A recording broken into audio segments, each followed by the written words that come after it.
दुनिया में सबके दिलों का एहसास अलग होता है। दुनिया में सबके दिलों का एहसास अलग होता है।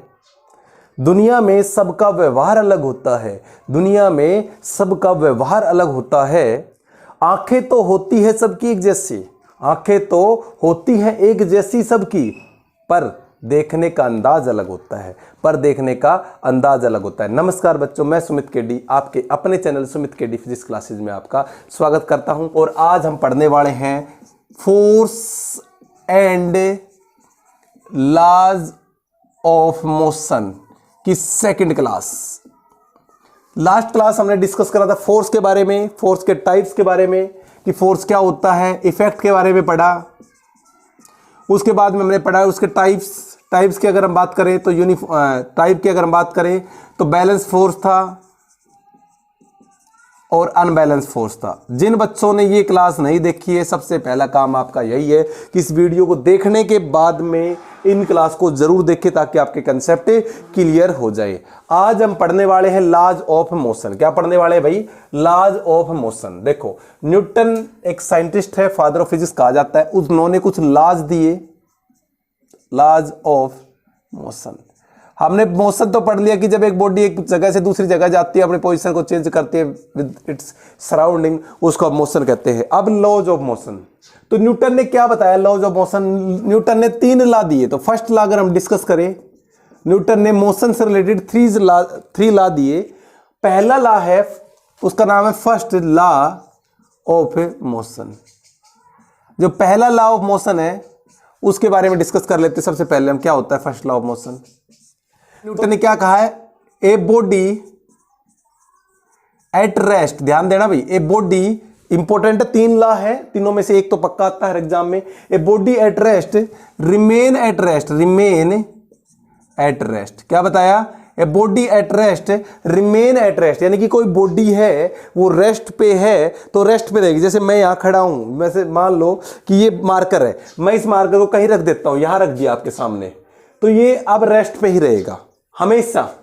कि एक बॉडी रेस्ट पे तो कहां रहेगी? Remain at rest. And a body in motion continue in motion, continue in motion unless external force is not applied, external force is not applied। क्या मतलब हुआ कि एक बॉडी रेस्ट पे थी ना, एक बॉडी रेस्ट पे थी ना तो कहां रही? रेस्ट पे रही। ये बात ध्यान में रखना, एक बॉडी रेस्ट में थी तो कहां रही?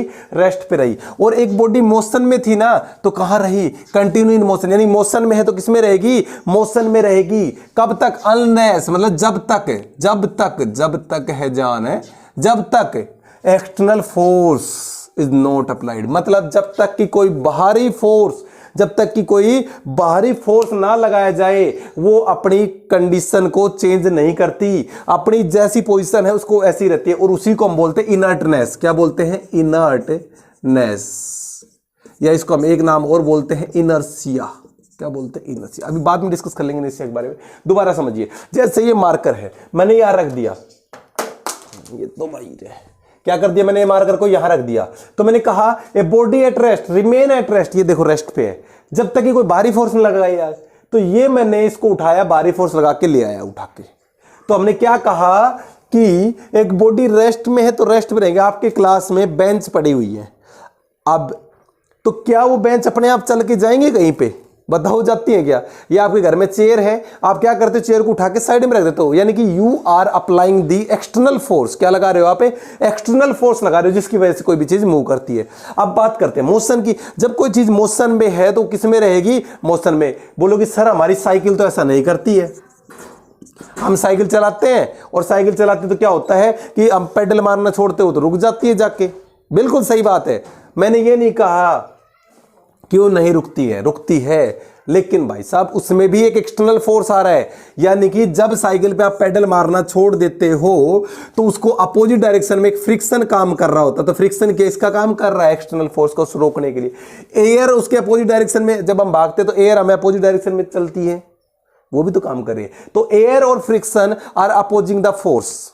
जो भी उसकी मोशन था उसको क्या कर रही है, उसके ऊपर अपोजिंग फोर्स लगा रहे हैं, उसको अपोजिट डायरेक्शन में एक फोर्स लगा रहे हैं। तो यही तो चाहिए कि जब तक कोई बाहरी फोर्स नहीं लगाएंगे, जब तक वो स्टेट ऑफ कंडीशन जैसी भी उसकी मोशन है तो मोशन, रेस्ट है तो रेस्ट, उसी में रहना चाहेगी। तो वो जो साइकिल है वो रुक इसीलिए जाती है क्योंकि उसमें एक तो फ्रिक्शन फोर्स एक्सटर्नल काम कर रहा है, एक एयर का भी रेजिस्टेंस फोर्स काम कर रहा है।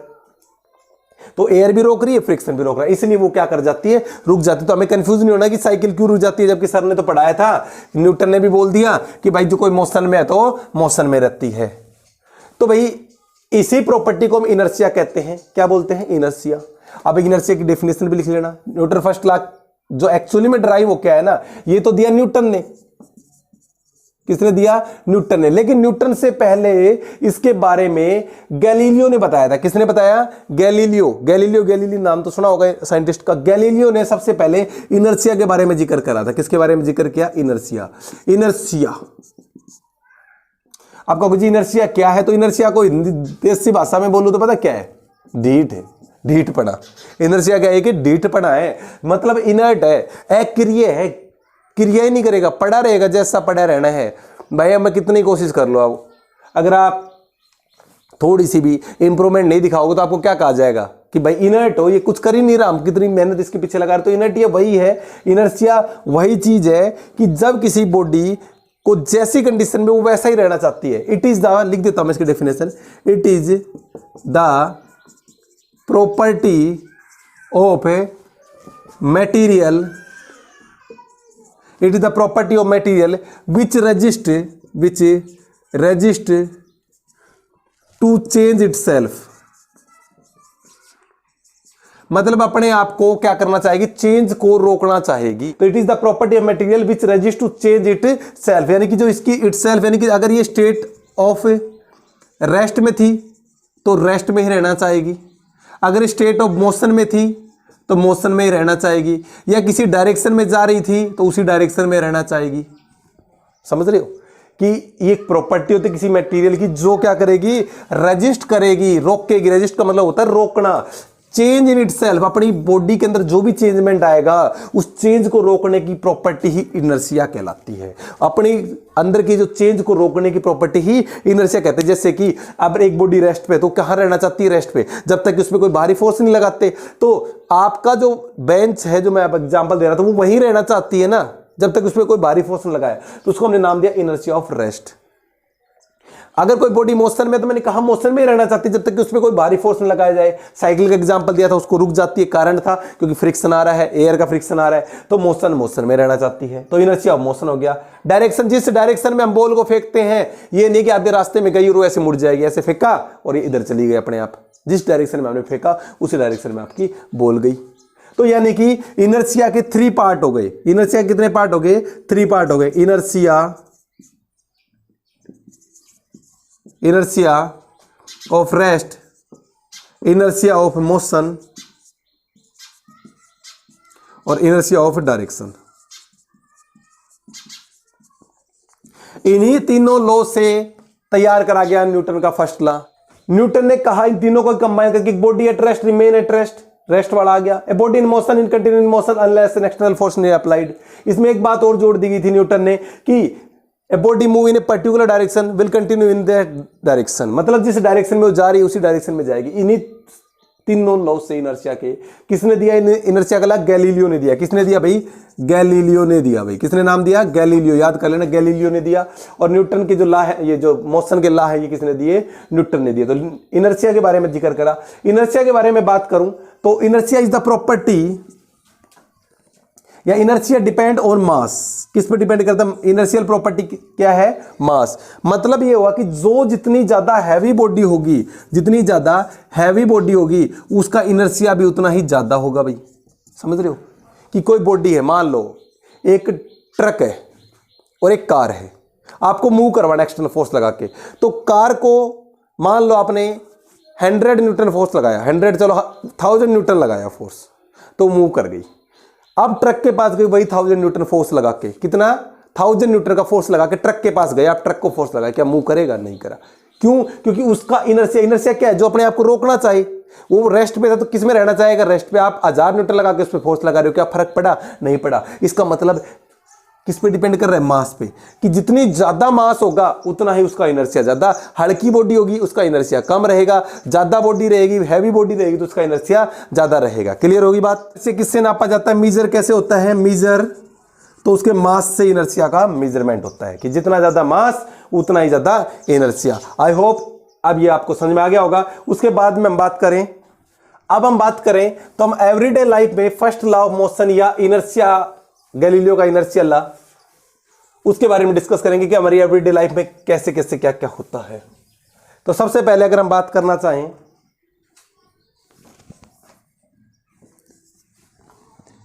सडन कर ले, हम सडन सेकिंग करें ट्री को, क्या बताया? अगर हम सडन सेकिंग करें ट्री को, इट्स लीव्स डिटैच। बताओ भाई गिरती है नहीं गिरती? कि जब हम एकदम से पेड़ को हिलाना शुरू कर दे, विग्रेसली हिलाना शुरू कर दे, तो उसके पत्ते टूट जाते हैं। क्या टूट जाते हैं? उसके लीफ हैं वो क्या हो जाते हैं? टूट जाते हैं। देखा होगा आप लोगों ने, क्यों टूट जाते हैं?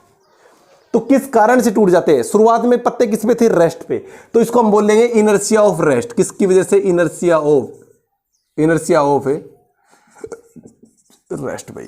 किसकी वजह से? इनर्शिया ऑफ रेस्ट की वजह से, जिस वजह से, या इसको हम बोल सकते हैं due to the Newton first law of motion. Newton law of motion. अगर पेपर में आ जाए कि when we suddenly shaking the tree its leaves detach, what is the cause behind it? एक नंबर में क्वेश्चन आए तो ऑप्शन को देख लेना। इनर्शिया ऑफ रेस्ट मिले तो इनर्शिया ऑफ रेस्ट हो जाएगा, इनर्शिया या फिर न्यूटन का फर्स्ट लॉ ऑफ मोशन मिले तो ये। तो अगर पहले ऑप्शन पूछे तो ये, अगर नहीं तो ये है ही न्यूटन का फर्स्ट लॉ ऑफ मोशन। ज्यादा बेटर ये रहेगा इनर्शिया ऑफ रेस्ट, इन दोनों में से भी अगर पूछ ले जाए तो इसलिए मैंने इनर्शिया के बारे में पहले जिक्र करा है ताकि दिक्कत ना हो। कैसे एक्सप्लेन करोगे इसको? तो सपोज करना है, सपोज लीव्स या tree is at rest, leaves is at rest when we are shaking it, when we are shaking it क्या हो रहा है देखिए ध्यान से, then its leaf try to remain at rest, try to remain at rest. मतलब ये हुआ कि जो उसकी पत्तियां हैं वो रेस्ट पे रहना चाहती हैं, लेकिन जैसे मान लो ये पेड़ है और इसके ऊपर ये लीफ लगा रखी हमने, ये लीफ, तो ये लीफ है, जब हमने इसको हिलाया तो ये किस पे रहना चाहती है? रेस्ट पे, समझ रहे हो? लेकिन होता क्या है, फोर्स लगाने की वजह से ये चीज तो जैसे जो इससे टच है तो मूवमेंट करने लग जाती है। इसको हिलाया ना हमने पेड़ को, तो ये यहां से क्या करने लग जाती है? मूवमेंट करने लग जाती है, लेकिन ये कहां रहना चाहती है? रेस्ट पे। तो यानी कि इस प्रकार से मूवमेंट होता है, इस प्रकार से। और आपने देखा होगा ना कई बार हम ऐसे हिला के तार तोड़ देते हैं, तो ऐसे ही जब इसको ये रेस्ट पे रहना चाहेगी क्योंकि ये लीफ है, तो लीफ है तो किस पे रहना चाहेगी? रेस्ट पे। और लेकिन जब हम इसको यहां से फोर्स लगा के हिला रहे हैं तो इससे टच है ये वाला हिस्सा, नोड उसका हिस्सा क्या है? नोड उससे टच है। तो ये क्या करेगा? इसकी वजह से इसमें जब फोर्स लगा तो ये भी मोशन में आ जाएगा, लेकिन ये रेस्ट पे रहना चाहेगी, जिसकी वजह से ऐसे हिलती है और पत्ते हमारे टूट जाते हैं। आई होप आपको ये समझ में आ गया होगा। उसके बाद में हम नेक्स्ट बात करते हैं कि नेक्स्ट एग्जांपल क्या है हमारा Newton first law of motion का। सेकंड एग्जांपल की अगर हम बात करें, व्हेन ए कार या कोई भी बस हो सकती है, stop suddenly, when a car या बस स्टॉप है सडनली, वी फॉल फॉरवर्ड। यहां से क्वेश्चन और बन गया। ये लॉ जो फर्स्ट लॉ ऑफ मोशन के ऊपर क्वेश्चन बढ़ रहे हैं कि कार या बस को एकदम से रुकती है, हमने जैसे कि खड़े हुए हैं, एकदम से रुकती है, बैठे हुए हैं, तो एकदम से हम ऐसे जाते हैं ना, क्यों जाते हैं? तो सुनिए ध्यान से, किसकी वजह से जाते हैं? तो पहला अगर एक नंबर में पूछा जाए तो मोशन में थे ना, पहले आप गाड़ी चल रही थी ना, स्टॉप हो रही है, इसका मतलब गाड़ी मोशन में थी, तो आप इसका क्या नाम दोगे? Inertia of motion. जिस भी कंडीशन में थे, जैसे पत्तों वाला कंडीशन मैंने दिया, तो पत्ते किस में थे? शुरुआत में रेस्ट पे थे, मूवमेंट कराया, बाद में आया ना मूवमेंट में, तो उसने नाम दिया इनर्शिया ऑफ रेस्ट। इसी प्रकार से कार क्या कर रही थी? पहले चल रही थी, तो हमने इसको क्या नाम दिया? Inertia of motion. क्या नाम दिया? इनर्शिया ऑफ मोशन, क्योंकि मोशन में थे। अब हुआ ऐसा कि आप क्या बोलोगे? It is due to the inertia of motion when car is moving when car is moving when car is moving our body is also moving our body is also moving. आप समझ सकते हो कि जब कार मूव कर रही थी तो हमारी जो बॉडी थी, जो हम बैठे हुए थे, वो भी मूव कर रहा था उसके साथ साथ। whenever driver apply the brake whenever driver apply the brake whenever driver apply the brake तो क्या होता है, अवर लोअर पोर्शन जो टच में था गाड़ी के, our lower portion which is in contact with bus या कार कम टू रेस्ट। मतलब गाड़ी में बैठे हुए हैं, जैसे ब्रेक लगाए तो हमारा लोअर हिस्सा जो कांटेक्ट में है बस के, क्या हो गया, वो फोर्स लगेगा। जब उस पर फोर्स लगाया तो वो रुक रही है, तो हमारा जो हिस्सा कांटेक्ट में वो भी रुक जाएगा। लेकिन हमारी बॉडी किस में थी, मोशन में। तो due to the inertia of motion, due to inertia of motion, यानी कि हमारी बॉडी है वो रेस्ट मोशन में थी, तो किसमें रहना चाहेगी, मोशन में। We fall forward. आया कुछ समझ में कि जब ड्राइवर ने अप्लाई करा ब्रेक, तो हुआ ऐसा कि जो ड्राइवर था, ड्राइवर ने जैसे ब्रेक अप्लाई करा अचानक के, तो हमारा जो नीचे का हिस्सा जो बस के साथ में, कार के साथ में कॉन्टेक्ट था, वो तो किस में आ गया, रेस्ट में आ गया। वो तो किस में आ गया, रेस्ट में आ गया। लेकिन due to the inertia of motion, हमारी बॉडी किस में थी, मोशन में, तो किस में रहना चाहेगी, मोशन में। तो हमारा जो ऊपर आगे ऊपर वाला हिस्सा है वो तो क्या हाथ चला जाएगा आगे, और ये वाला जो नीचे वाला हिस्सा है, लोअर पार्ट है, वो रह जाएगा वहीं की वहीं। तो हम इस तरह से बैलेंस बिगड़ जाएगा और हम आगे की तरफ गिर जाएंगे। इसी तरह का एक क्वेश्चन और बढ़ जाता है, when a car start suddenly, when a car या bus start suddenly we fall backward. जब एकदम से चलते हैं तो हम पीछे गिरते हैं ऐसे। तो when a car start suddenly we fall backward. आपने ये भी देखा होगा कि जब एकदम से चल जाती है ऐसे, घोड़े में बैठते एकदम तुक ऐसे होते पीछे की तरफ। तो ये क्या सिस्टम है, किसकी वजह से होता है। तो आप बैठे हुए थे रेस्ट पे, तो हम बोलेंगे इसका आंसर 1 नंबर में तो हो जाएगा inertia of rest, inertia of rest, inertia of A rest. अब क्या मतलब हुआ कि हुआ ऐसा कि जब हमारी body, when driver start car we are at rest. हम किस में थे, रेस्ट पे थे। ड्यू टू द इनर्शिया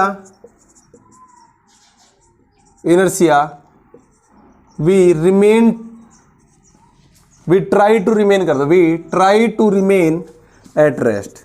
कहाँ रहना चाहेंगे, रेस्ट पे, क्योंकि हम किस पे थे, रेस्ट पे। तो हम कहाँ रहना चाहेंगे, रेस्ट पे।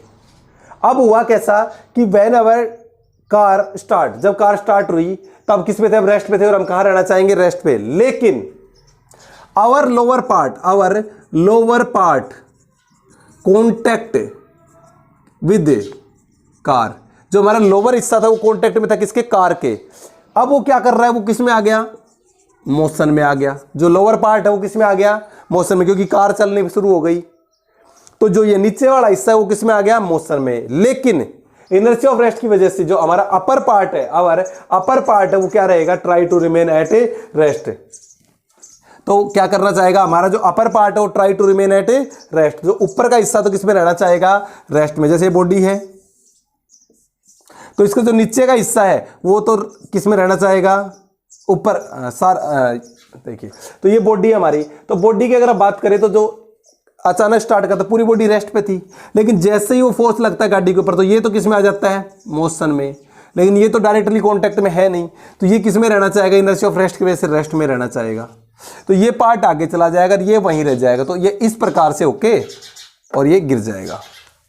आई होप आपको ये एग्जाम्पल भी समझ में आ गया होगा कि जब स्टार्ट सडनली होती है कार या बस है तो वी फॉल बैकवर्ड। या आपको एक एग्जाम्पल और दे दूं मैं, तो ऐसा होता है कि जब हम कार चला रहे होते हैं, बस चला रहे होते हैं, तो हमारे सीट बेल्ट पहनने के लिए इसीलिए कहा जाता है कि जैसे ही ब्रेक लगाएंगे हम आगे की तरफ जाएंगे, क्योंकि जो हमारा हिस्सा था मोशन में थी गाड़ी, तो मोशन में ही चल रहा था, ये मोशन में चल रहा था, ये वाला हिस्सा लोअर पार्ट। लेकिन जैसे ब्रेक लगाया ऊपर का हिस्सा तो क्या करेगा, मोशन में रहना चाहेगा। नीचे से आपने ब्रेक लगा के रोक दिया तो क्या होगा, आप आगे गिरोगे। इसलिए सीट बेल्ट यहां से क्रॉस करके लगा दिया जाता है ताकि आप आगे ना जाओ। आई होप आपको ये एग्जांपल समझ में आ गया। एक एग्जांपल और है कि डस्ट कम आउट, डस्ट का एग्जांपल और है कि डस्ट क्या हो जाती है, डिटैच हो जाती है when it is beaten with the help of stick, कि यानी कि एक छड़ी की सहायता से अगर एक उसको पीटा जाए, किसको बीट किया जाए मैट को, तो उसके अंदर से डस्ट पार्टिकल बाहर आ जाते हैं। या आप लोगों ने कई बार देखा होगा कि जब हम ऐसे झटकाते हैं उसको, इस तरह से हिलाते हैं, तो क्या हो जाता है, उसकी जो मिट्टी होती है वो बाहर आ जाती है। कारण यही है क्योंकि किसकी वजह से, तो इनर्शिया ऑफ रेस्ट की वजह से। हो क्या रहा है, जब आपने उस पर फोर्स लगाया तो डस्ट पार्टिकल वो कहाँ रहना चाहेंगे, रेस्ट पे ही रहना चाहेंगे। डस्ट पार्टिकल कहाँ रहना चाहेंगे, रेस्ट पे ही रहना चाहेंगे। अब वो रेस्ट पे रहेंगे, लेकिन जब आपने उसको फोर्स लगाया तो जो मैट थी वो किस में आ गई, मोशन में आ गई। तो डस्ट पार्टिकल तो वही रहेगा और मैट आ गई मोशन में, तो दोनों एक दूसरे से क्या हो जाएंगे, डिटैच हो जाएंगे, और इस वे से आपका जो डस्ट पार्टिकल वो बाहर आ जाएंगे। ये क्वेश्चन आपको जो जितने भी बता रहा हूँ सारे डिटैच डस्ट पार्टिकल वाला जो मैट का है, इसके एग्जाम्पल पूछे थे इनर्शिया ऑफ रेस्ट। किसके एग्जाम्पल दोगे, इनर्शिया ऑफ रेस्ट का एग्जाम्पल दोगे भाई। किसका एग्जाम्पल दोगे, इनर्शिया ऑफ रेस्ट का एग्जाम्पल दोगे। क्लियर हो रही है बात। तो ये आपके दिमाग में होना चाहिए, क्योंकि आज के जो ये एग्जाम्पल्स है ये पेपर में पूछे जाते हैं। कोई भी कंपटीशन हो चाहे आपकी क्लास हो, सब में ये पूछे जाएंगे। तो क्या बताया कि डस्ट पार्टिकल क्यों बाहर आ जाते हैं, इनर्शिया ऑफ रेस्ट की वजह से बाहर आ जाते हैं। कि जब हम इसको मूवमेंट करवाते हैं तो जो उसका डस्ट पार्टिकल वो try to remain at rest and mat will come in motion by applying the force. तो वो मोशन में आ जाएगी, डस्ट पार्टिकल वही रहेगा, दोनों एक दूसरे से डिटैच हो जाएंगे। This is the method. अगला एक एप्लीकेशन और देखें तो it is dangerous to jump out of moving bus. एक मूविंग बस, मूविंग कार है, उसमें डेंजरस होता है बाहर की तरफ जंप करना। भाई जंप करना क्या होता है, डेंजरस होता है। कारण ये होता है कि बस थी, मोशन में थी, तो आप जो आप बैठे हुए, ये भी आप मोशन में, दोनों मोशन में हो, लेकिन आपकी जो ये अर्थ है ये तो किसमें है, रेस्ट पे है। जैसे ही आप इस पे उतरोगे, आपका जो ऊपर वाला हिस्सा है वो तो किस में रहेगा, मोशन में, इनर्शिया ऑफ मोशन की वजह से। किसकी वजह से, इनर्शिया ऑफ मोशन। इसका एग्जाम आंसर भी इनर्शिया ऑफ मोशन ही रहेगा, इनर्शिया ऑफ मोशन।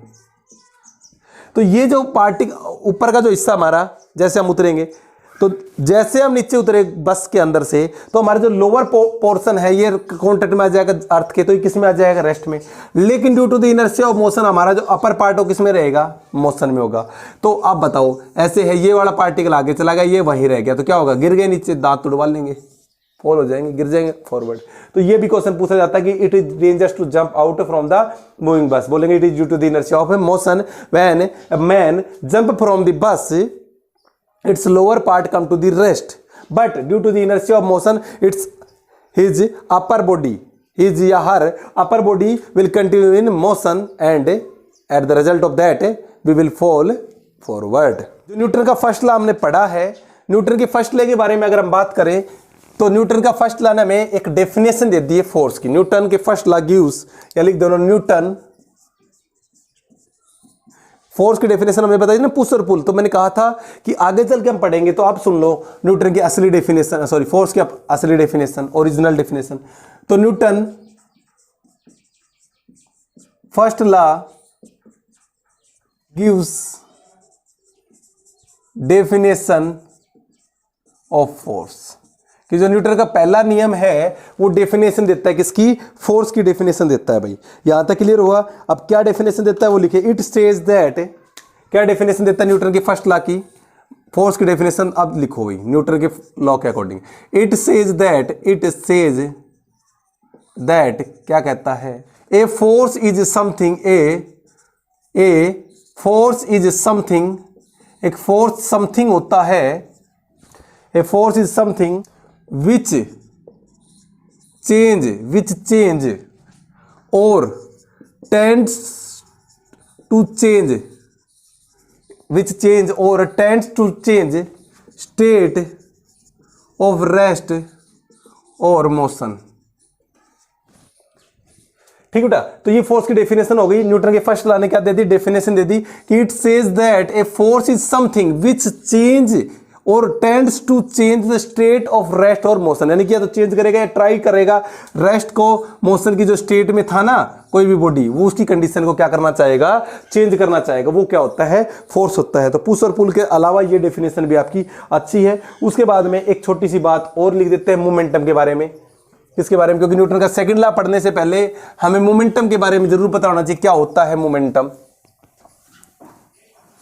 तो हम ये समझते हैं कि क्या हुआ कि एक हैवी बॉल है, एक क्रिकेट की बॉल है भाई, और एक टेनिस की बॉल है, दोनों का साइज सेम है, लेकिन हम देखेंगे कि क्रिकेट की जो बॉल है उसको रोकने के लिए ज्यादा फोर्स लगाना पड़ता है, और जो टेनिस की बॉल है उसको लेस फोर्स लगाना पड़ता है। समझ रहे हो कि क्रिकेट की बॉल को रोकने के लिए ज्यादा फोर्स लगाना पड़ेगा, मोर फोर्स रिक्वायर्ड होता है, आप सभी खेलते हो तो पता होगा आप लोगों को। और अगर टेनिस की बॉल की बात करें तो उसको रोकने के लिए कम फोर्स की जरूरत पड़ेगी, मानते हो इस बात को। तो ऐसे ही एक क्रिकेट की बॉल और एक, चलो दोनों क्रिकेट की बॉल लगा लेते हैं, दोनों को स्पीड से फेंका जाए, एक को 20 स्पीड से फेंका जाए, एक को 20 स्पीड से फेंका जाए, मान लो एक को 10 मीटर पर सेकंड की स्पीड से फेंका जाए, एक को 20 मीटर पर सेकंड की स्पीड से, तो हमें पता लगेगा कि 20 मीटर पर सेकंड वाली स्पीड को रोकने के लिए ज्यादा फोर्स लगाना पड़ेगा और इसको लेस फोर्स लगाना पड़ेगा। बोलो समझ में आई या नहीं ये बात? क्या बताया, एक हैवी बॉल है, क्रिकेट की बॉल आपको पता है हैवी होती है, और टेनिस की बॉल क्या होती है, लाइट होती है। तो अगर हम एक हैवी और एक लाइट ऑब्जेक्ट को फेंकते हैं और उसको रोकने के लिए हमें हैवी ऑब्जेक्ट को ज्यादा फोर्स लगाना पड़ेगा, मतलब कि मास के ऊपर कुछ रिलेशन है रोकने के लिए। इसी प्रकार से एक हैवी दोनों सेम वेट का भी लेते हैं, दोनों को फेंकते एक साथ फेंकते हैं, उनकी वेलोसिटी अलग अलग वेलोसिटी से, तो ज्यादा वेलोसिटी वाले को ज्यादा फोर्स लगाना पड़ता है, कम वेलोसिटी वाले को कम फोर्स लगाना पड़ता है। ये बात मान ली। The force required to stop, the force required to stop a body is directly proportional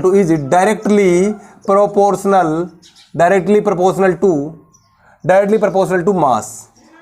भाई अरे क्या बीमारी से, The force is required to stop a body is directly proportional to mass, मतलब जितना ज्यादा मास होगा उतना ज्यादा आपको क्या लगाना पड़ेगा, फोर्स लगाना पड़ेगा। इसी प्रकार से the force required to stop a body is directly proportional to velocity. मतलब ये होगा कि जिसका मास ज्यादा तो उसको फोर्स ज्यादा लगेगा, जिसकी वेलोसिटी ज्यादा थी उसको ज्यादा फोर्स लग रहा है। तो ये दो चीजें हमारे पास निकल के आए इन दो एक्सपेरिमेंट से।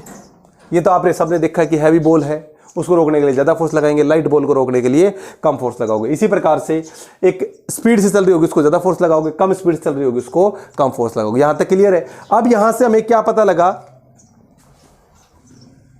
The quantity of A motion, क्या पता लगा यहां से, the quantity of motion,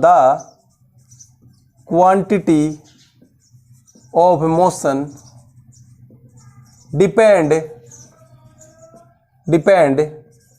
on, किस पे डिपेंड करी, मास एंड वेलोसिटी, दो चीजों पे डिपेंड करी।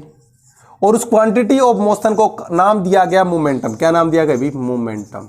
उस क्वांटिटी को क्या नाम दिया गया, क्वांटिटी ऑफ मोशन को क्या नाम दिया गया, मोमेंटम। और मोमेंटम हो गया मास इनटू वेलोसिटी, क्या हो गया, product of mass and velocity, यानी कि दोनों चीजों पे डिपेंड करता है, मास पे भी और quantity of motion depend on mass and velocity, तो दोनों का प्रोडक्ट। ये बताया गया कि मोमेंटम है वो डायरेक्टली प्रोपोर्शनल मास के, डायरेक्टली प्रोपोर्शनल वेलोसिटी के।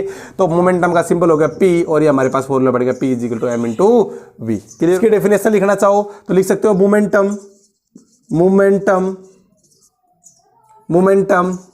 Of a body is equal to product of mass and velocity.